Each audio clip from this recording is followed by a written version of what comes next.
Watch fans, today we're looking at a Speedmaster that we all just have to stop, look, and listen to the fact that Omega has given us one of those features that we have been waiting for, and it was introduced in 2024. However, most people may not have noticed. So SwissWatchExpo wants to take the time and point something out that we know you will absolutely love to add to your collection.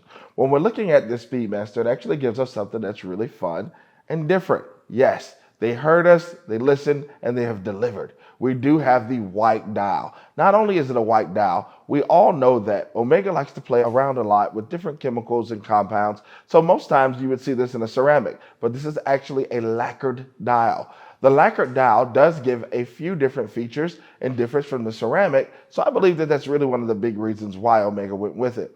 I actually enjoyed an extensive career at the authorized dealer and actually selling Omega as a watch trainer also, and I really believe that the team did a fantastic job with this piece. With that white lacquer dial, they actually used applied markers, so it makes it a lot easier to read. It also allows you to color the actual markers a little bit more, so you get more depth, a little bit more 3D visual or 4D visual where you're looking at the watch as well, and that helps with readability. That's one of those things that's key, because as you age, your eye is going to want one of two colors, either low light or high light. The retina will say, I need one of those a little bit more than the other. Well, they did a fantastic job on this because those two colors definitely give a nice contrast and give a lot of readability to the dial itself.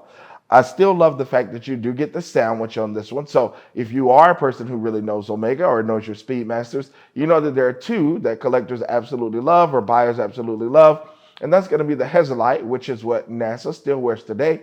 That is actually what our astronauts wear, and it is never going to change, hopefully, that they will keep that because we have the secondary choice, which is what we nicknamed the sandwich. Now, the sandwich is referring to the two crystals. So that is a synthetic sapphire crystal, or you'll hear a lot of people just say sapphire crystal. It is absolutely the same, but the true material itself. But with that crystal itself in the front, you're also going to get the same in the back.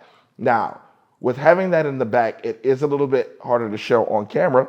However, we want you to actually log on to SwissWatchExpo.com and you can have the opportunity to see the full pictures. Our videography and photography team do a fantastic job of allowing you to truly see what is there, and those are real images of the exact watch that you are purchasing. So that will give you the opportunity to see as well inside some of the different features that are there, because this watch was actually built to withstand so many different things. Even now, you'll actually see on the case back itself, they give you all the different details of what you have. So we have fun things like an SI14 hairspring, which is definitely going to be made of sand and glass. And that's something that is really great, because then when they talk about magnetism itself, this is at 1.5 Tesla.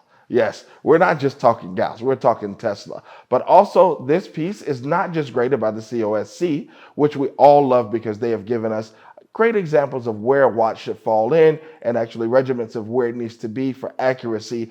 But because this one is also done by Metis, it actually is done to the extreme. And I love that because it is actually tested beyond what you would just get at the COSC.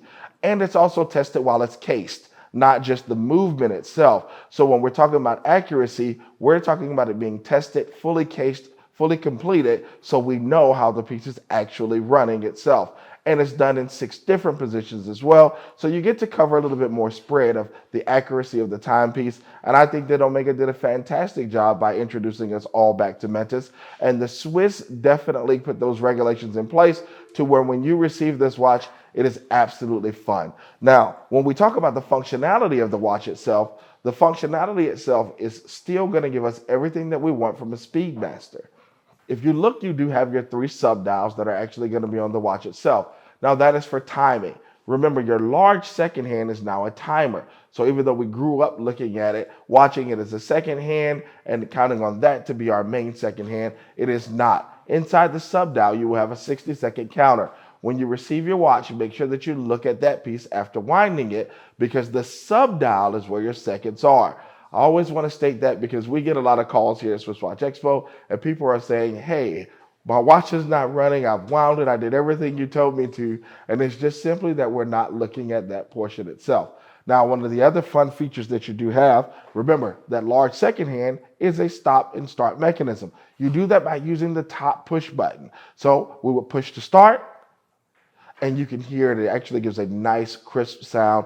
When I'm looking at a chronograph and looking at what it does, this is probably one of the best that you'll find under the $50,000 range. And that is simply because with the coaxial movement and the cam and different things that you get from the different brands, Luminescent, who is actually participating in the movement itself, making it. I mean, you get so many features put together. We're talking about movements that have been started since the 1970s and then moved into 1999 into Omega when they purchased it, but now actually being a finished movement and mixed with that Luminescent, and yes, I am talking about the coaxial escapement.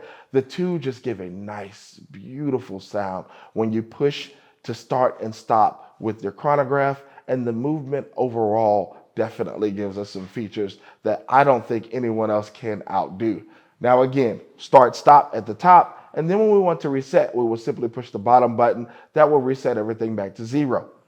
You will always hear me to remind you, this can be used as a chronograph. If you were to actually use your chronograph, that's how you do that, but it's also a GMT. With the GMT, if you were to start the functionality right at 12, whether it be midnight or in the afternoon, you can use that also as a secondary time zone. I think that that's really fun because it's a feature a lot of people don't talk about that you have built in.